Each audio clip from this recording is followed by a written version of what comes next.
Hey everyone, it's Michael GoosebumpsFan here. I have today a series ranking video to do. To my knowledge, there's only going to be 4 of the Goosebumps Lawn Gnomes types books, starting back with Revenge of the Lawn Gnomes from back in the old days with the classic 90s series. There's really only one sequel to that. It's Planet of the Lawn Gnomes from the Most Wanted series many years ago, like 20 years after that first book that ever came out.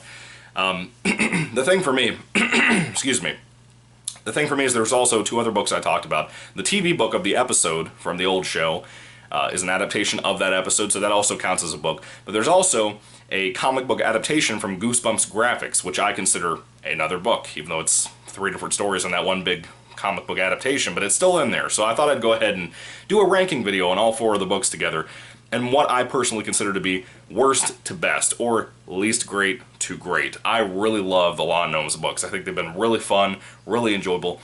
I want to put this out there right now. Some of them I've rated higher than other books, but they might be lower in the list. So I do want to tell you about that. But at the same time, I've enjoyed every single one of these books. I think all the Lawn Gnomes books have been really fun, really cool, really enjoyable to read. And I recommend every single one of them. Every single one of them, especially the original book, Revenge of the Lawn Gnomes. Fantastic story, so good. But anyway, for number 4, we're going to start off with Goosebumps Graphics 3, Scary Summer. Yeah, there's 3 stories in here. Welcome to Camp Jelly Jam, Ghost Beach, and Revenge of the Lawn Gnomes. Revenge of the Lawn Gnomes is about 50 or so pages long as a comic book adaptation. Of course, the art is in black and white. And I already did my review on the channel for all 4 of these books in case you want to check them out if this happens to be your first ever video from me. So you can look at my playlist, you'll find one eventually. Yeah, the Revenge of the Lawn Gnomes, I don't think many people thought this comic book adaptation would be at the bottom of the list. I think a lot of people thought Planet of the Lawn Gnomes would be at the bottom of the list.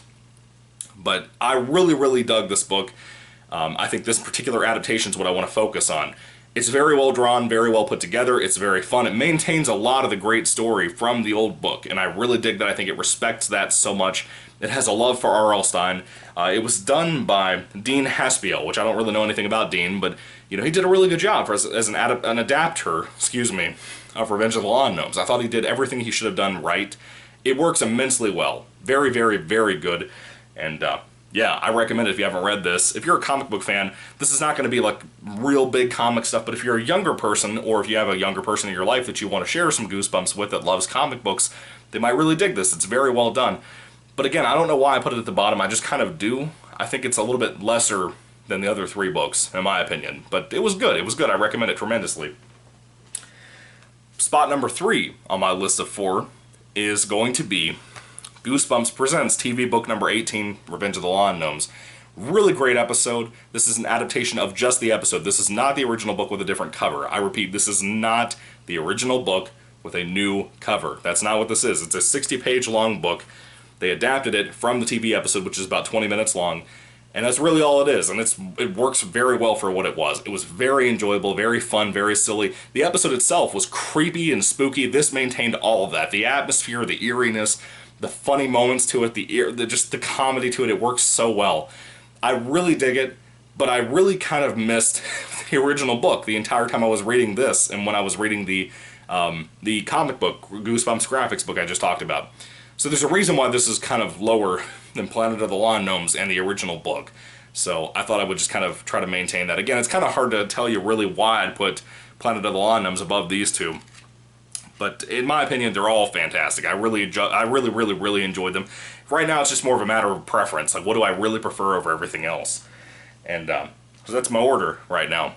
Spot number 2 goes to Goosebumps Most Wanted, Planet of the Lawn Gnomes. I really enjoyed this. I just finished it. I read it 2 times in my life. One many years ago, one just the other day. And I really dug this. It held up a lot better than I remember it the first time around. Has kind of a similar ending to another original classic Goosebumps book that I don't enjoy the ending of that particular book, but this book I think that works a lot better. I think the way they explained it, it works a lot better. The title and the picture itself don't come across as just false advertisement, which I kind of thought it was at first, but then from my memory of the old book, but the more I read this, the more I was like, no, that's not the case. This has some scary stuff in it. There's a quagmire scene in this book, and the kids involved here, I mean, the stuff that happens in that scene is terrifying, and it has nothing to do with the lawn gnomes in that particular scene, so it really kind of shows you a lot of the fear that builds up in this. But again, half the book is pretty much almost over with by the time you start seeing the gnomes. Like when they start popping up in the first part of the book in the neighborhood that the main character moves into, but they really don't become a threat until about halfway through the book, which was interesting to me. I thought that was really cool. But anyway, Planet of the Lawn Gnomes, really, really good story. I enjoyed this a lot. It's a full-fledged novel, and that's why I think I want to put it above the comic book from Goosebumps graphics and also the TV book, because this feels like a full-fledged book. It's really good, really enjoyable. I recommend it tremendously. I'm kind of surprised by how many Most Wanted books are kind of disappointing a lot of the time. It seems like Most Wanted a lot of the time does not have the best ending. I think somebody else on a video of mine a long time ago pointed out how a lot of the newer Goosebumps books from like Most Wanted and Slappy World tend to have really bad endings. A lot of the time, not always, but a lot of the time they do. And they're right about that. I agree with them. Even though I really enjoy Most Wanted as a franchise, as a series, as an era of Goosebumps, as much as I enjoy it, there are times where I would argue that, yeah, almost every book has a bad ending from that series. So, yeah, it's worth bringing that up. But now we're at spot number 1. One of my favorite classic Goosebumps. What is a Boost Bump? One of my classic favorites from Goosebumps that I had never read until this past month or so. I just adored this. I thought it was so good. Goosebumps number 34, Revenge of the Lawn Gnomes. Amazing cover from Tim Jacobus. Amazing color scheme with the orange and the yellow, and I just adore that about the old 90s Goosebumps books. They look so good and so thrilling. This book is absolutely fantastic. If you've not read it, you're really missing out. It's a really fun read. So much scarier than a lot of Goosebumps books, as much as I enjoy a lot of Goosebumps books.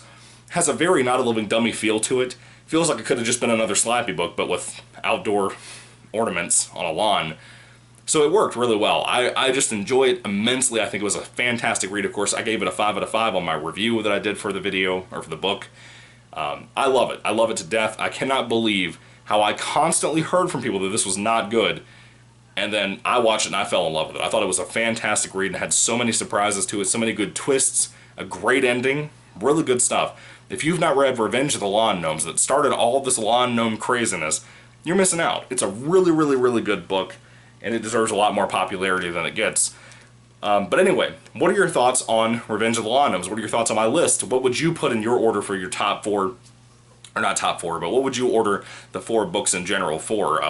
Would you put Revenge of the Lawn Gnomes as number 1? What would you do with all that? I'd love to hear all your thoughts and comments down below, guys. I feel like I'm out of breath today. What's my problem today? I don't know. It's like hot in my house or something. That's why I'm like breathing really hard and stuff. I don't know.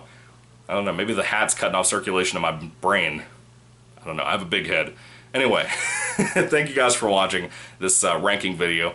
I hope I can do another ranking video sometime soon for the Mummy books. Like I said, that will be the next marathon up. I'm not going to start the books immediately. I am reading a Give Yourself Goosebumps book before I delve into that. But yeah, the Mummy series should be the next one, God willing, if I make it through all the books and get to do reviews on them soon. But anyway, what are your thoughts on all this? Put your thoughts and comments down below. Thank you for watching. And may the Lord Jesus Christ bless you guys today, and goodbye.